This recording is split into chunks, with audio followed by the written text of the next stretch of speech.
ఐన్ Rand రాసిన Fountainhead పుస్తకంలో Gail Wynand character almost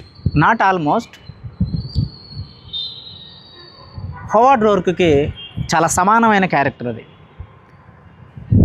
so ఎందుకు గెయిల్ వైనాండ్ని the man who could have been అని అన్నారు ఐన్ ర్యాండ్ గారు.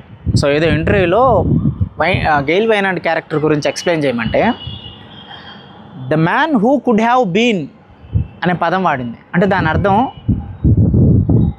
అవ్వగలిగి ఉండి కూడా అవ్వలేదు అని అర్థం. అంటే చేయగలిగి ఉండి కూడా చేయలేకపోయాడు అని అర్థం. అతను చేయగలడు. అంటే ఎందుకు ఆ డైలాగ్ వాడారు ఐన్ ర్యాండ్ గారు అంటే, గెయిల్ వైనాండ్ క్యారెక్టర్ అనేది చిన్నప్పటి నుంచి చాలా పేదరికంలో నుంచి మొదలైంది. సో పేదరికంలో ఉన్నప్పుడు మనుషులు ట్రీట్ చేసే విధానం కానీ, ఏదైతే డబ్బే ఒక మనిషిని మనం గుర్తించడానికి కానీ, పలకరించడానికి కానీ, ఒక మనిషి యొక్క వాల్యూస్ని మనం అంచనా వేయడానికి కానీ డబ్బు అనేది మెయిన్ అని ఎప్పుడైతే అలాంటి ఒక సొసైటీ క్రియేట్ అయిందో, అతను ఎంతో భయంకరమైన పేదరికంలో పుట్టి చిన్నప్పుడే తన తల్లిని కోల్పోయి అసలు ఎక్కడో ఒక అపార్ట్మెంట్లో గ్రౌండ్ ఫ్లోర్లో ఒక చిన్న గదిలో ఉంటూ, ఒక షిప్లో పనిచేస్తూ, తాగుబోతులు ఎక్కడైతే తాగే మందు కొట్లు ఉంటాయో అక్కడ పనిచేయటము, ఆ చెత్త క్లీన్ చేయటము, వాళ్ళకి కావాల్సిన బూట్ పాలిష్ చేయటము, ఇట్లాంటివన్నీ చేసేటప్పుడు ఆ సొసైటీ డబ్బు లేని ఆ పిల్లగాడిని, ఆ పేదరికంలో 12-11 ఏళ్ళ వయసున్న చిన్న వయసున్న పిల్లోడిని ఎట్లా ట్రీట్ చేస్తుందో, ఆ ట్రీట్ చేసిన తాలూకు ప్రజెంట్ అనేది అతని మైండ్ మీద పడుతుంది. అందులో నుంచి అతని యొక్క ఫ్రీ విల్, ఐన్ ర్యాండ్ చెప్పిన ఫిలాసఫీలో the main important point free will. అంటే డిసిషన్ ఈజ్ యువర్స్. నువ్వు ఎలా డిసిషన్ తీసుకున్నావు అనే దాని మీద నీ లైఫ్ ఉంటుంది. సో ఇప్పుడు మనకి ప్రతి ఒక్కరికి సమస్యలు వస్తాయి, కానీ సమస్య వచ్చినప్పుడు దానికి మనం ఎలా రెస్పాండ్ అవుతున్నాం అనే దాని మీద ఒక్కొక్కరి యొక్క స్టెబిలిటీ కానీ, బ్యాలెన్స్ కానీ, కన్సిస్టెన్సీ కానీ, వాళ్ళ యొక్క నిర్ణయం తీసుకునే ఆ విల్ పవర్, దాని వెనకాల ఉన్న మొరాలిటీ అనేది బయటపడుతుంది ఎప్పుడైనా. సో దీనికి ఐన్ ర్యాండ్ ఎక్కడ దానికి మొదలుపెట్టిందంటే, మీరు పార్ట్ 3లో ఎగ్జాక్ట్గా ఏదైతే గెయిల్ వైనాండ్ క్యారెక్టర్ అనేది మొదలవుతుందో, ఆ మొదలైనప్పుడు ఐ హోప్ పేజ్ నెంబర్ 482 ఎవరి దగ్గరైనా తెలుగు వర్షన్ ఉంటే చదవండి. 482 పేజ్ నెంబర్ 482లో గెయిల్ వైనాండ్ చాప్టర్లో ఆ 482 పేజీలో ఐన్ ర్యాండ్ గారు మొదలు పెడతారు. హడ్సన్ ఒడ్డున మొండి గోడ పక్కన చీకట్లో నుంచున్నాడు 12 ఏళ్ల గెయిల్ వైనాండ్. ఒక చేతిని వెనక్కి సాచి పిడికిలు బిగించి కొట్టేందుకు సిద్ధంగా ఎదురు చూస్తున్నాడు. ఇప్పుడు చూస్తే ఇది గోడ, ఐన్ ర్యాండ్ లిటరసీ, ఇది గోడ. ఈ గోడ పక్కన ఇట్లా నుంచొని ఐన్ ర్యాండ్ ఏం రాసింది అక్కడ, ఈ గోడ పక్కన గెయిల్ వైనాండ్ ఇలా ఇక్కడ వెనకాల గోడ ఉంటే ఇలా గట్టిగా పిడికిలు బిగించి ఇట్లా he's waiting for something to fight like this. ఇప్పుడు ఇది ఎట్లుంది, ఒక మూవీ సీన్ లాగా ఉంది. అంటే 12 ఏళ్ళ పిల్లోడు ఇట్లా పిడికిలు పెట్టుకొని ఆ గోడ పక్కన ఇట్లా నుంచొని ఇలా ఒకరి కోసం గుద్దుదామని వెయిట్ చేస్తున్నాడంటే ఆ సీన్ చూడండి. ఇప్పుడు అక్కడి నుంచి కెమెరా ఇట్లా ప్యాన్ అయినా కానీ, టాప్ యాంగిల్ నుంచి ప్యాన్ అయినా కానీ అదొక హాలీవుడ్ రేంజ్లో ఉంది. ఆ చిన్నప్పటి నుంచే వాడు ఒక ఇంటెన్షన్తో ఉన్నాడు, వాడు ఎవరినో కొట్టాలనే దాంతో మొదలుపెట్టింది ఐన్ ర్యాండ్ గారు. ఎవరైనా స్టోరీ బిగిన్ చేసేటప్పుడు రెగ్యులర్గా బిహేవ్ చేస్తారు. స్టార్టింగే అతను ఒక అటాక్ ధోరణిలో అతను ఎందుకు ప్రవేశపెట్టారు అని అంటే, అతని జీవితం ఒక పోరాటంలా ఉంటుంది చిన్న వయసు నుంచి. ఎందుకనంటే డబ్బు లేకపోవటం వల్ల.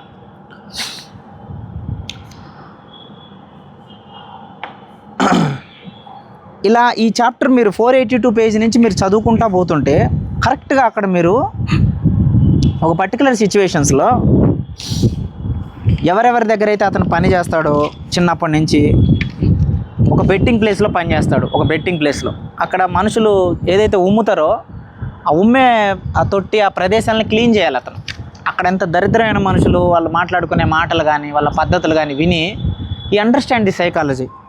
నెక్స్ట్ దాని తర్వాత ఒక కిరాణా స్టోర్లో పనిచేస్తాడు. ఆ కిరాణా స్టోర్లో పనిచేసినప్పుడు ఏమంటాడు, ఆ కిరాణా స్టోర్లో పనిచేసినప్పుడు అంటే మనము ఏదైతే పాలు అమ్ముతామో ఆ పాలు మనం ఒక గ్లాసులో పెట్టి అమ్ముతాం సార్, గాజు గ్లాసులో.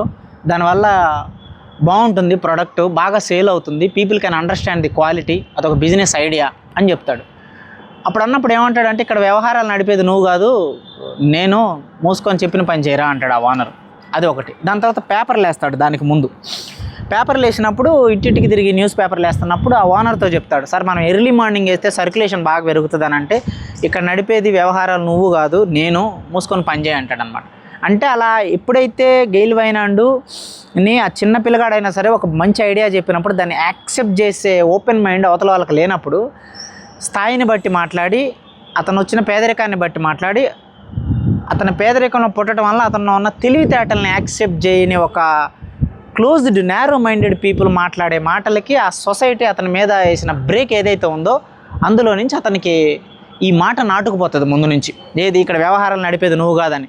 ఇప్పుడు ఏదైతే అక్కడ ఆ కిరాణా కొట్లో పనిచేస్తున్నప్పుడు పాలు మనం ఈ రకంగా అమ్ముదాం, కొంచెం బాగుంటుంది సార్, ఎక్కువ మార్కెటింగ్ వస్తుంది, మనకు అందరూ కొంటారని మంచి ఐడియా ఇచ్చిన, ఇక్కడ నడిపేది నువ్వు కాదు, నేను ఓనరు, నీ పని నువ్వు చూసుకో అని తిడతాడు అక్కడ. అంటే నీకు చేత కాదు అని. ఏదైతే ఇక్కడ ఇంకొక ఐడియా ఇస్తాడో పేపర్కి సంబంధించిన సర్క్యులేషన్లో, నీకు చేత కాదు, నువ్వెవడరా ఇక్కడ చెప్పడానికి మాకని అక్కడ ఓనర్ అంటాడనమాట. అంటే చెప్పింది మంచి ఐడియా అయినా సరే ఆడలో ఉన్న పేదరికం వల్ల తీసుకోరు ఆ మాటని. అంటే నీకు చేత కాదు, నువ్వు చేయలేవు, ఇది మాకు సంబంధించింది, డబ్బున్న వల్ల మేము చేస్తున్నాం, నీకెందుకు, నీకు అంత అవసరం లేదు, కూలోడు లాగుండు అనే మాటలు అనమాట. ఇలా ఈ చాప్టర్లో చదువుకుంటూ పోతుంటే ఆ మొత్తం ముగ్గురు ఓనర్స్ నుంచి అదే డైలాగ్ వస్తుంది ఒకటి. దాని తర్వాత వాళ్ళ అమ్మగారు చనిపోతారు. వాళ్ళ అమ్మగారు చనిపోయినప్పుడు ఇలాగే ఒక ఇలా నుంచుంటాడు ఒక అపార్ట్మెంట్ పైకి ఎక్కి, ఇలా చూస్తాడు. సో ఇప్పుడు ఏదైతే ఆ ఏరియా ఉందో అదంతా Jubilee hills, Banjara hills, Gachibowli, ఈ నానక్రామ్ కూడా ఇదంతా ఇలా చూస్తాడు. వాళ్ళకి మనకి ఏంటి తేడా? వాళ్ళు తిండి తింటున్నారు, మనకి తిండి ఉంది, వాళ్ళ దగ్గర కాఫీ ఉంది, మన దగ్గర కూడా కాఫీ ఉంది. ఏంటి వాళ్ళల్లో కంటిన్యూస్గా ప్రవేశిస్తున్న శక్తి ఏంటి, మనలో లేనిది ఏంటి అని ఆలోచిస్తాడు ఇట్లా. So he got the answer. అతనికి ఆన్సర్ దొరుకుతుంది. అప్పుడు అర్థమైంది. అంటే అక్కడ ఏంటి అని అంటే, వాళ్ళ దగ్గర డబ్బు ఉంది, మన దగ్గర డబ్బు లేదు. That is the only reason. వాళ్ళ దగ్గర జ్ఞానం ఉంది, మన దగ్గర జ్ఞానం లేదు. వాళ్ళ హ్యాబిట్స్ వేరు, మన హ్యాబిట్స్ వేరు. సో వాళ్ళ హ్యాబిట్స్ ఏంటి, వాళ్ళ అలవాట్లు ఏంటి, వాళ్ళ దినచర్య ఏంటి అనేది ఎగ్జాక్ట్గా అర్థం చేసుకొని సేమ్ అదే దినచర్యని, అదే హార్డ్ వర్క్ని, ఎఫర్ట్ని పెట్టి అన్నిటికీ డిఫరెన్స్ వీటన్నిటి పైన ఇప్పుడు ఏదైతే హార్డ్ వర్కు, హ్యాబిట్సు, ఎఫర్ట్సు, వాళ్ళ యొక్క డైలీ రొటీన్ ఏదైతే ఉంటుందో ఆ రొటీన్ని డిఫరెన్స్ కనుక చూసుకుంటే డెఫినెట్గా మనం వాళ్ళని బీట్ చేయొచ్చు అనే ఒక ఆలోచన మొదలవుతుంది. అంటే వేసుకోవటానికి బట్టలు వాళ్ళకు ఉన్నాయి, మనకున్నాయి, తినడానికి తిండి వాళ్ళకుంది, మనకుంది, పడుకోవడానికి వాళ్ళకి బంగ్లా ఉంటే మనకి ఇల్లు ఉంది, ఎవ్రీథింగ్ ఈజ్ సేమ్. బట్ ఎక్కడ తేడా వస్తుంది అంటే డబ్బు దగ్గర తేడా వస్తుంది. అంటే ఈ డబ్బు నేను సంపాదించాలని ఆ క్షణం డిసైడ్ అవుతాడు. ఆ క్షణం డబ్బు సంపాదించాలని డిసైడ్ అయ్యి అక్కడి నుంచి ఇంకా మొదలు పెడతాడు, సమాజానికి ఆపోజిట్ వేలో మొదలు పెడతాడు. ఈ గెయిల్ వైన్ అండ్ క్యారెక్టర్ని మీరు అర్థం చేసుకోవాలనుకుంటే ఎగ్జాక్ట్గా ఒక పర్టికులర్ పేజ్ నెంబర్ చెప్తే అక్కడ మీరు అర్థం చేసుకోండి. Page number 536, 536 page, Telugu version ఎవరి దగ్గర ఉంటే 536 పేజీలో ఆ డొమినిక్ ఫ్రాంకర్ని ఫస్ట్ కలిసినప్పుడు వాళ్ళు కారు దిగేసరికి సూర్యుడు అస్తమించాడు, ఎదురుగా విశాలమైన ఆకాశం, సముద్రం, పాదరసపు చాప మీద పచ్చటి ఆకాశం, ఇలా ఎక్స్ప్లెయిన్ చేసుకుంటూ వెళ్తూ ఆయన అక్కడ మాట రాస్తుంది. నిశ్చలత అనే కళ్యాణానికి వ్యతిరేకంగా ప్రయాసపడుతున్న సున్నితమైన వస్తువు ఆ పడవ. అంటే వాళ్ళు ట్రిప్కి వెళ్తారు కదా, గెయిల్ వైనాండ్ అను డొమినిక్. సో అక్కడ ఒక షిప్ ఆగుంటుంది. ఆ షిప్ని ఎక్స్ప్లెయిన్ చేస్తూ నిశ్చలమైన కళ్యాణానికి వ్యతిరేకంగా ప్రయాసపడుతున్న సున్నితమైన వస్తువు ఆ పడవ అని అంటుంది. అక్కడ ఒక అక్షరాలు రాసి ఉంటుంది అనమాట ఆ ఓడ మీద. ఐ డూ అని బంగారు అక్షరాలతో ఉంటుంది, ఐ డూ అని. దాన్ని డొమినిక్ అడుగుతుంది, ఈ పేరు అర్థం ఏంటి అని. అప్పుడు అక్కడ చెప్తాడు ఆన్సర్ గెయిల్ వైనాండ్ క్యారెక్టర్. అయిన అక్కడ రాస్తాడు, అది ఒక జవాబు, ఎప్పుడో చనిపోయిన మనుషులకి జవాబు, బహుశా వాళ్ళే అమరులేమో. నా చిన్నతనంలో నేను తరచుగా విన్న వాక్యం ఒకటి ఉంది, ఇక్కడ వ్యవహారాలు నడిపేది నువ్వు కాదు అన్న వాక్యం. You understand?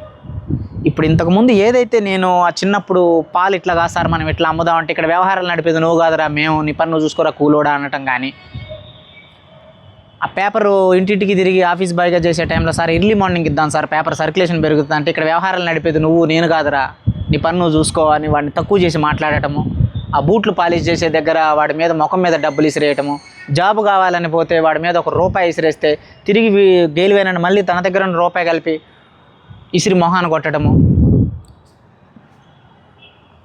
ఏదో ఆ జర్నలిస్ట్కి సంబంధించిన ఉద్యోగానికి పోతే నీకు టేక్ స్పెల్లింగ్ తెలుసా అని, ఏదో ఇంగ్లీష్లో టేక్ అనే ఒక పదానికి స్పెల్లింగ్ తెలుసా అంటే నీకు మార్ఫాలజీ స్పెల్లింగ్ తెలుసా అని రివర్స్లో అడగటము.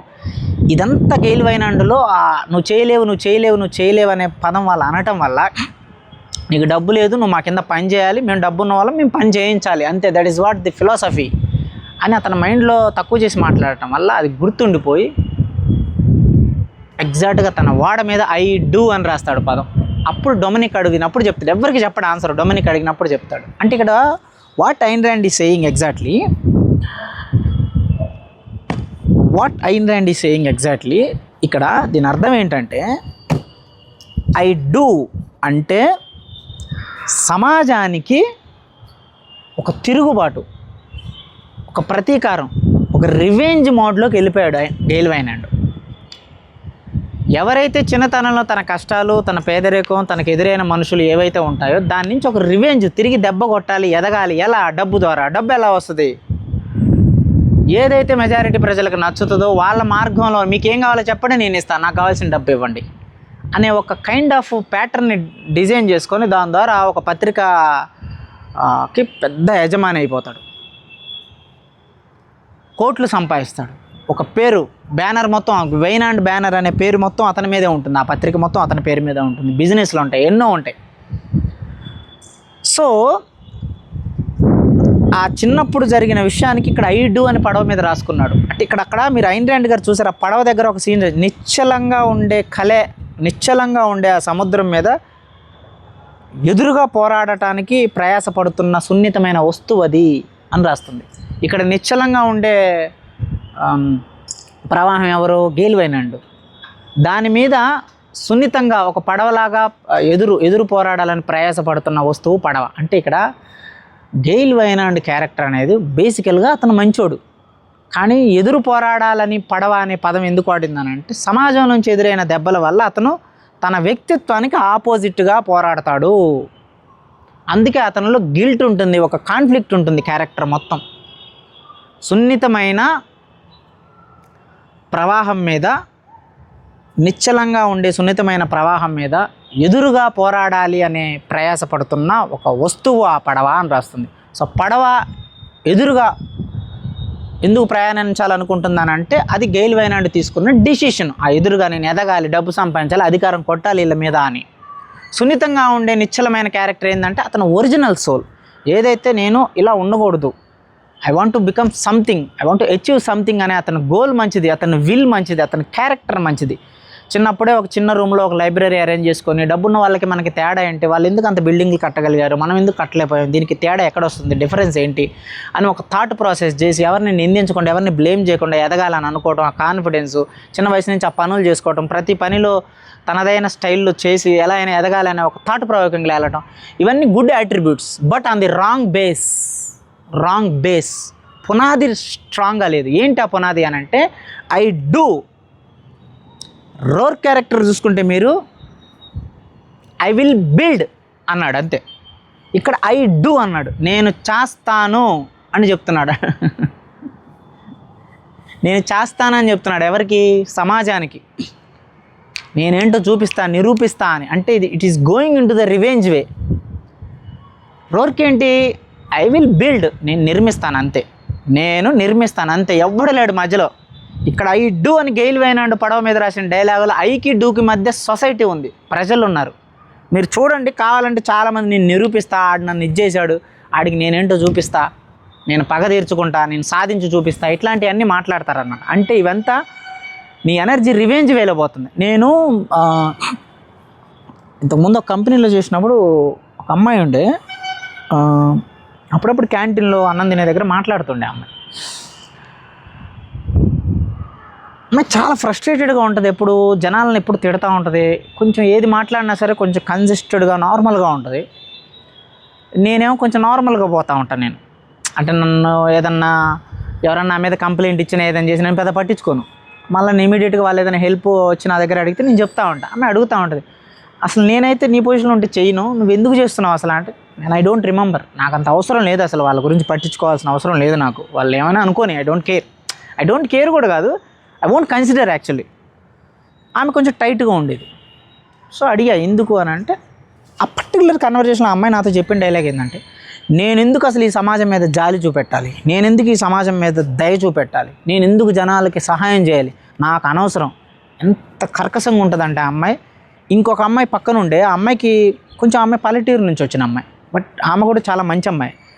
ఆమెకి కావాల్సిన మినిమం ఇన్పుట్స్ కానీ, మినిమం గైడెన్స్ కానీ, ఆ వర్క్కి సంబంధించిన మినిమం థింగ్స్ అనేవి కూడా చెప్పకపోవటం వల్ల ఈ అమ్మాయి మీద రివెంజ్ తీర్చుకుంది. సో చివరికి ఆ అమ్మాయి అది కొంచెం ప్రాబ్లమాటిక్ అయిపోయి ఆ అమ్మాయి వేరే ప్రాజెక్ట్ మారిపోయింది. సో ఆఫ్టర్ దాని తర్వాత కంపెనీ మారిపోయిందేమో, ఐ హ్యావ్ నో ఐడియా. ఆమె చెప్పిన డైలాగ్ ఏంటంటే, ఆ అమ్మాయి, నేను చిన్నగా ఉన్నప్పుడు మాకెవరూ డబ్బులు ఇవ్వలేదు, మమ్మల్ని ఎవరు ఆదుకోలేదు, మమ్మల్ని చాలా కర్కశంగా చూశారు, మాతో చాలా ప్రమాదకరంగా ప్రవర్తించారు. మరి అలాంటప్పుడు మా చుట్టాలైనా ఎవరైనా ఇంత చేసినప్పుడు నేను ఎందుకు వాళ్ళకి, ఈవెందో వాళ్ళు చచ్చిపోయి రోడ్డు మీద ఉన్నా నేను రూపాయి కూడా ఇవ్వను అని అక్షరాల అమ్మాయి నాతో అన్నదన్నమాట ఆ dialogue. So this is what exactly Ayn rand. ఇట్లాంటి కైండ్ సిమిలారిటీ ఉన్న క్యారెక్టర్ గెయిల్ వైనాండ్. ఇప్పుడు మీరు చూస్తే రోర్క్కి అసలు అమ్మా నాన్న లేరు. కనీసం గెయిల్ వైనాండ్కి ఒక అమ్మ నాన్న ఇద్దరు ఉన్నారు, అమ్మ చనిపోయింది చిన్నప్పుడే. అసలు రోర్ క్యారెక్టర్కి అమ్మా నాన్న లేదు, అసలు అనాథ.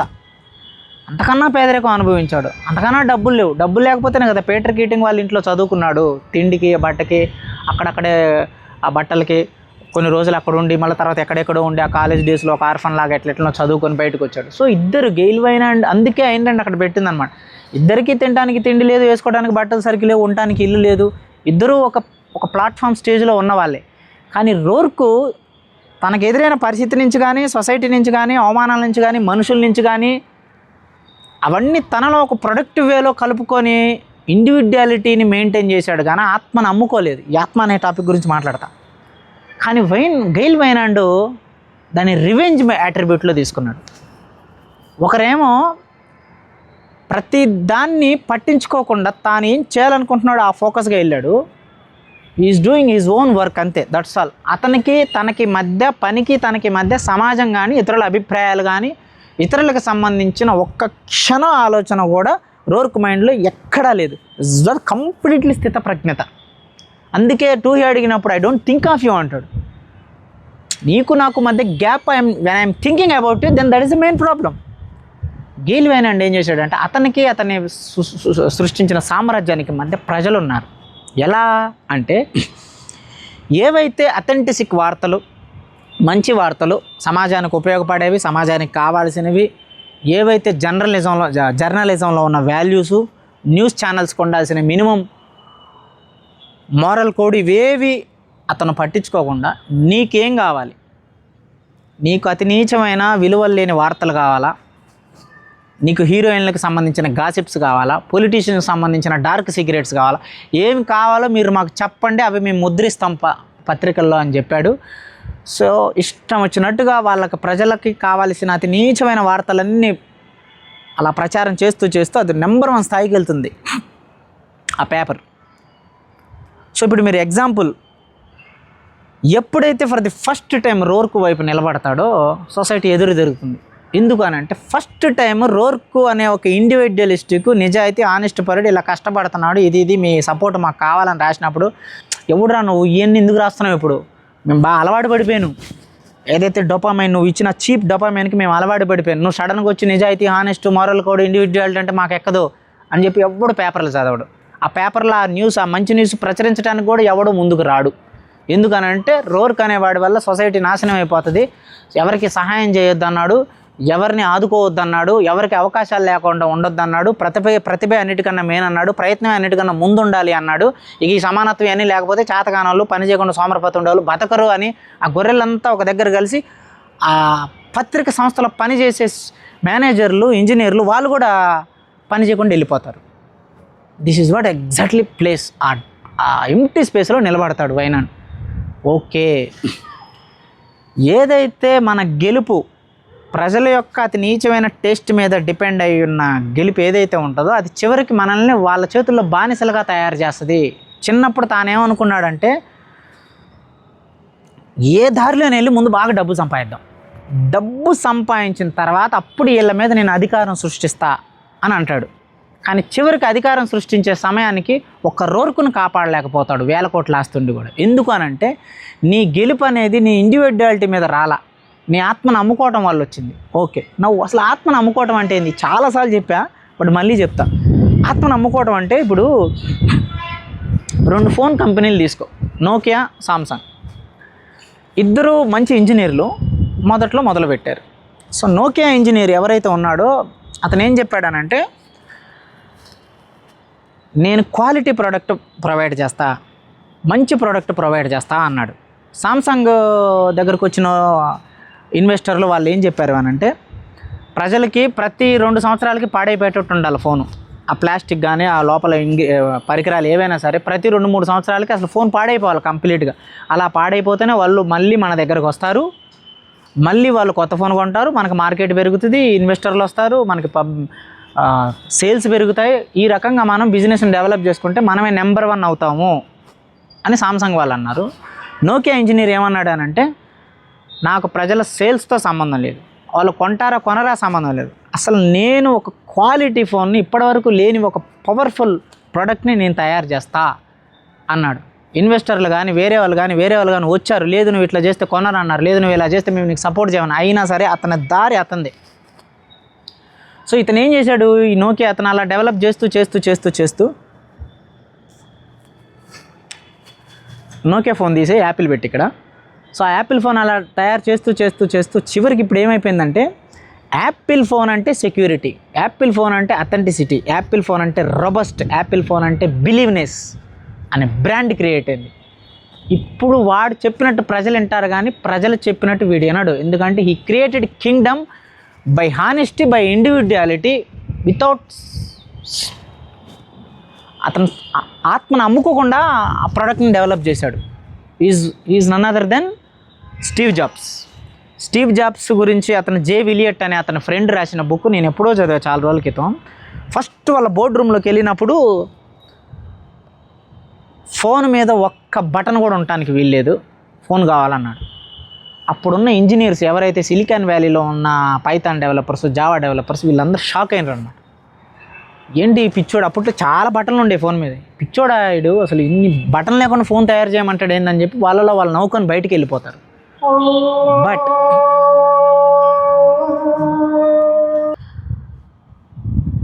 ఇప్పుడు ఏదైతే బిజినెస్ మోడల్ మనం ఇందాక తీసుకున్నామో, ఏ అనే వ్యక్తి తన ఓన్ ప్రోడక్ట్తో తన ఓన్ ఐడెంటిటీతో ఒక ఫోన్ తయారు చేసి చేయాలని నిర్ణయం తీసుకున్నాడు. బి అనే వ్యక్తి ఎవరైతే ఇన్వెస్టర్లు, షేర్ హోల్డర్స్ చెప్పిన మాటని విని ఒక చీప్ ఫోన్ని, ఒక చీప్ ప్రోడక్ట్ని తయారు చేయడం మొదలుపెట్టాడు. చివరికి ఆ బి అనే వ్యక్తికి మార్కెట్ సేల్స్ బాగా పెరిగినాయి. కానీ ఏ అనే వ్యక్తి ప్రపంచంలోనే నెంబర్ 1 అయ్యాడు, ఒక రోబస్ట్లో, ఒక క్వాలిటీలో, ఒక కంపాటబిలిటీలో. ఆ ఏ అనే వ్యక్తి స్టీవ్ జాబ్స్, బి అనే వ్యక్తి సంథింగ్ చైనా ప్రొడక్ట్స్. ఆ స్టీవ్ జాబ్స్ కనిపెట్టిన ఫోనే యాపిల్ ఫోన్. సో ఇప్పుడు యాపిల్ ఫోను మీరు మార్కెట్లో 2 లక్షలు పెట్టినా సరే ఒక్క సెకండ్ కూడా అనుమానం తీసుకోకుండా ఫోన్ తీసుకుంటారు. కానీ ఏదైతే మార్కెట్ వేరే ఇండియాలో అంత హైయెస్ట్ మార్కెట్ ఉన్న వివో ఫోను మీరు ₹1,00,000 మినిమం 70-80 వేలు పెట్టిన ఎవడో తీసుకోడు. ఎందుకు అనంటే వీళ్ళు ఫస్ట్లో మార్కెట్ చూసుకున్నారు, పబ్లిసిటీ చూసుకున్నారు, కానీ బిలీవ్నెస్ చూసుకోవాలి, అథెంటిసిటీ చూసుకోవాలి. అందువల్ల సడన్గా వచ్చి నేను మంచి క్వాలిటీ ఫోన్ పెడతా మీరు చూడండి అని లోపల ఎంత క్వాలిటీ ప్రోడక్ట్ వాడినా ప్రజలు నమ్మరు. కానీ యాపిల్ ఫోన్ ఈవెన్ 2-3 లక్షలు పెట్టినా ఈజీగా కొనేస్తారు. So that is what exactly happened in the Gail Wynand character. తాను ముందు డబ్బు సంపాదించి దాని తర్వాత అందరి మీద అధికారం మంచిగా చలాయిస్తా, బాగా చేస్తా అనుకున్నాడు కాబట్టి అది వర్కౌట్ అవ్వాలి. ఎందుకనంటే ఈ డబ్బు సంపాదించే ప్రాసెస్లో నీ ఆత్మ నమ్ముకొని ప్రజలకు నువ్వు ఏదైతే ఒక లైఫ్ స్టైల్ని నువ్వు అలవాటు చేసావో, సడన్గా నువ్వు వాళ్ళకి అలవాటు చేసిన లైఫ్ స్టైల్కి నువ్వు సపరేట్గా వేరే ఇండివిజువలిస్టిక్ తీసుకొని రోర్కు సపోర్ట్ చేయగానే ఇవన్నీ ఇప్పుడు మాట్లాడొద్దు, నువ్వు ఈ మంచి చెడు విలువలు మాకు ఏదైతే నువ్వు బతకడానికి అలవాటు చేయించావో ఆ పద్ధతితోనే మేము బతుకుతాం, మాకు అదే కావాలి అని అన్నారనమాట. అప్పుడు రోర్కు రియలైజ్ అవుతాడు, ఎప్పుడైతే నేను నాకు నా వర్క్కి మధ్య ప్రజల్ని తీసుకొచ్చి మధ్యలో పెట్టాను, మెజారిటీ ప్రజల అభిప్రాయాలే ముఖ్యమని తీసుకొచ్చి పెట్టాను. అప్పుడు నేను ప్రజల్ని, డబ్బున్నా సరే ప్రజల్ని నేను కంట్రోల్ చేస్తున్నాను అనే భ్రమలో ఉన్నా, యాక్చువల్గా ప్రజలే నన్ను కంట్రోల్ చేస్తున్నారు, నా జీవితం నేను బతకట్లేదు అని డిసైడ్ అవుతాడు. సో అది ఐ డూ అనే వాడ మీద రాసిన పదానికి అర్థం ఏంటంటే నేను చేస్తాను అని. ఎవరికి రివెంజ్ చెప్తున్నాడు అని అంటే చిన్నప్పుడు తాను అవమానాలు పడ్డ వ్యక్తులకి, ఆ పెద్ద వ్యక్తులకి, ఆ ఓడలో, ఆ పాలమ్మే దగ్గర, ఆ కిరాణా కొట్టు షాపుల్లో, వీటన్నిటి దగ్గర మనుషులు ఏవైతే అతను ఇక్కడ వ్యవహారాలు నడిపేది మేము, నువ్వు కాదురా అని చెప్పేసి అన్నారు, వాళ్ళందరికీ రివెంజ్ తీసుకోవాలనే ఒక యాటిట్యూడ్లో అతను పునాదిని చేసుకుంటాడు. కాబట్టి ఆ పునాదిలో రాంగ్ పడింది. ఆ పునాదిలో ఎందుకు రాంగ్ పడిందంటే నేను ఎలా అయినా డబ్బు సంపాదించాలి అని డిసైడ్ అయ్యారు. కాబట్టి ఇంకా తన పేరు, తన మోరల్, తన నిజాయితీ, తన వాల్యూస్, క్యారెక్టర్ ఇవన్నీ వెనక్కి వచ్చేస్తాయి. డబ్బు అనేది ఒక్కటి ముందు ఉంటుంది. సో రోర్క్ విషయంలో పని, మొరాలిటీ, తన వాల్యూస్, తన అథెంటిసిటీ, తన ప్రొడక్ట్ డెవలప్మెంట్ ఇవన్నీ ముందు ఉంటాయి, డబ్బు అనేది లాస్ట్లో ఉంటుంది. అందుకే మనకి తన ఫ్రెండ్ హెల్లర్కి ఇల్లు కడుతున్నప్పుడు ఒక గోడ డిజైన్ అతను కట్టింది అతనికి నచ్చకపోవడం వల్ల తన సొంత డబ్బులు ఏదైతే జీతం అతనికి రావాలో ఆ బిల్డింగ్ కట్టిన డబ్బులు, ఆ డబ్బుల్లో కట్ చేసుకోమని చెప్తాడు, మళ్ళీ తిరిగి కట్టి తన సొంత డబ్బులు వేసి కడతాడు. That is the point.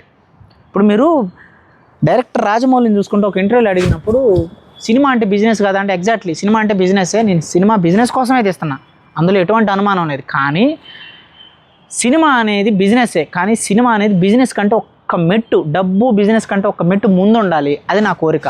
That is what my aim అంటాడనమాట. అందుకోసమే రాజమౌళి సినిమాలు రొటీన్గా ఉన్నా, కొన్ని నచ్చకపోయినా, కాపీ అన్నా సరే ఆ సినిమాలు ఎందుకు ఆడతాయి అంటే సినిమాని అతను డబ్బు బిజినెస్ కంటే ఒక మెట్టు ముందు ఉండాలి. That is what my plan, my vision అంటాడనమాట. అట్లానే ఎగ్జాక్ట్గా ఈ గెయిల్ వైనాండ్ ఏదైతే చిన్నప్పుడు ఈ రోర్ క్యారెక్టర్ అది resemblance, so pure opposite. I build అంటే నేను కడతాను బిల్డింగ్స్ అంతే, ఆ బిల్డింగ్ కట్టడానికి ఇతనికి మధ్య ఎవరు లేరు. ఐ డూ అంటే మధ్యలో మనుషులు ఉన్నారు, రివెంజ్ ఉంది. అందుకే చూడండి చాలామంది నేను నిరూపిస్తా, నన్ను ఇట్లా అవమానించారు, నేనంటే ఏంటో చూపిస్తా, నేను కొంటా, ఎలా చేస్తా అలా చేస్తా అని వెళ్తారు. వాళ్ళ మెయిన్ మోటివ్ ఫోర్స్ వచ్చేసి పగ, రివెంజ్. ఎప్పుడైనా మనిషి అనేవాడు పగ మోటివ్ ఫోర్స్, వాడి self centred attitude with values, honesty అదే ఉండాలి. కానీ వేరొకటి మీద రివెంజ్ తీర్చుకోవాలి, వేరొకరికి నిరూపించాలనేది ఇట్స్ యాంటీ లైఫ్ అంటుంది ఐన్ ర్యాండ్. అదే గెయిల్ వైనాండ్ క్యారెక్టర్ ద్వారా చూపించింది. అందుకే గెయిల్ వైనాండ్ క్యారెక్టర్ని హీ కుడ్ హ్యావ్ బీన్ అని వాడింది, the man who could have been అని వాడింది. అంటే అతను చేయగలిగి ఉండేవాడు అని అర్థం, కానీ చేయలేదు. ఎందుకు అని అంటే అతన్ని ఏదైతే అతని జీవితంలో ఎదగాలి అని ఇద్దరూ అనుకుంటారు, కానీ మోరల్ పునాది ఎక్కడ మొదలైందనే దాని మీద డిఫరెన్స్ ఉంటుంది. అతను జనాలకి నిరూపించాలని మొదలుపెట్టాడు, జనాల మీద నేను అధికారం సాధించాలని మొదలుపెట్టాడు, కానీ ఆ నిరూపించే ప్రాసెస్లో తన ఆత్మను కోల్పోయాడు. ఎందుకంటే పగ, రివెంజ్ అనేది ఇట్స్ ఎ నెగిటివ్ ఎమోషన్. అప్పుడు నీ వాల్యూస్ ఇవన్నీ పక్కకి వెళ్ళిపోతాయి, నీ ఆత్మను నమ్ముకుంటావు. ప్రజల మీద అధికారం సాధించాలి డబ్బు వచ్చిన తర్వాత అన్నాడు, కానీ ప్రజలే తనని కంట్రోల్ చేస్తున్నారనే విషయాన్ని రోర్కుని కాపాడలేకపోయినప్పుడు అర్థం చేసుకుంటాడు. బట్ రోర్క్ ఎప్పుడు కూడా నిరూపించటాలు ఇట్లాంటివి ఏమీ లేదు. అందుకే పని దగ్గర కూడా ఎవడన్నా భాషడని తిట్టినప్పుడు కూడా హీ వోంట్ కేర్ హీ నా గురించి ఆలోచిస్తున్నావా అని మొత్తం నష్టపరిచిన తర్వాత అడిగితే I don't think of you అంటాడు. పీటర్ ఎంత దారుణంగా తిట్టిన, ఎన్నిసార్లు అవసరాలకు వాడుకున్నా he never never never never ఎప్పుడు కూడా దాన్ని మైండ్లోకి తీసుకోడు. అసలు అతని పని ఏంటో అతను చేసుకుంటూ వెళ్ళిపోతాడు. సో నీ జీవితంలో ఎంతమందిని అమ్మాయిని లవ్ చేసావు, నువ్వు ఎంతమంది అమ్మాయిని లవ్ చేసావు, నువ్వు ఎంతమందికి పువ్వులు ఇచ్చావు, నీకు ఎంతమంది పువ్వులు ఇచ్చారు, ఇవన్నీ కాదు. నీ పని నువ్వు ఎంతవరకు బాగా చేయగలిగావు, ఆ పని ద్వారా నీ లైఫ్ నువ్వు ఎంత ఎంజాయ్ చేయగలిగావు, ఈ ప్రాసెస్లో నువ్వు ఎక్కడైనా నీ అంతరాత్మను కోల్పోయి, నిజాయితీని కోల్పోయి, నీ మనస్సాక్షికి విరుద్ధంగా బతికావా, ఇది మాత్రమే important. That is what exactly Ayn Rand Gail Wynand character ద్వారా, రోర్ క్యారెక్టర్ ద్వారా మనకి ఆ సిమిలారిటీస్ని అలా తీసుకొచ్చింది. సో యా, మళ్ళీ మనం ఇంకేదైనా చాప్టర్ ఉంటే కలుద్దాం. అప్పటివరకు సెలవు. నేను రాకింగ్ రవి. జై హింద్, జై భారత్.